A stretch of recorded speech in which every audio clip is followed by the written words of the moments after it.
Hello friends, வணக்கம் and welcome back to my channel Star Colours Tamil. பேயம்பழம் வாங்கியிருந்தோம் பார்த்தீங்களா? இந்த பேயம்பழத்தை வச்சு தான் இன்னைக்கு பழ சர்பத்து போட போகிறோம். முதல்ல இந்த பேயம்பழத்தெல்லாம் உரித்து ஒரு பாத்திரத்தில் போட்டுக்கோங்க. போட்டுட்டு கையை வச்சு நல்லா பெசன்னு பிசையணும். நல்லா கையை வச்சு பிசையும் போது தான் நமக்கு இந்த பேயம்பழம் சர்பத் செய்கிறதுக்கு ரொம்ப நல்லா இருக்கும். என்னதான் கரண்டியை வச்சு நீங்கள் பிசைஞ்சாலும் இந்த அளவுக்கு டேஸ்ட் வராது. பிசைறதுக்கு முன்னாடி கையை நல்லா கழுவிக்கோங்க, அது முக்கியமான விஷயம். நல்லா பிசைஞ்சாச்சா? இப்போ நம்ம சர்பத்தை எடுத்து வச்சிருக்கோமா, இந்த சர்பத்தை அதில் ஊற்றுங்க. ஊற்றிட்டு தாராளமாக ஊற்றுங்க, ஒன்றும் பிரச்சனை இல்லை. நம்ம டேஸ்ட்டுக்கு ஏற்ற மாதிரி நல்லா தாராளமாகவே ஊற்றிக்கோங்க.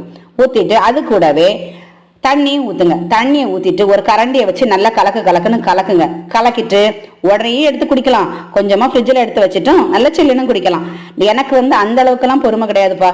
நான் இப்போ உடனே ஒரு கப்பில் ஊற்றி உடனே குடிக்க போகிறேன். யாருக்கெல்லாம் இந்த மாதிரி பேயம்பழத்துல சர்பத்து போட்டு குடிக்கிறது ரொம்ப பிடிக்கும்னு சொல்லிட்டு கமெண்ட் பாக்ஸ்ல கமெண்ட் பண்ணுங்க. Okay friends, thank you, thanks for வாட்சிங்.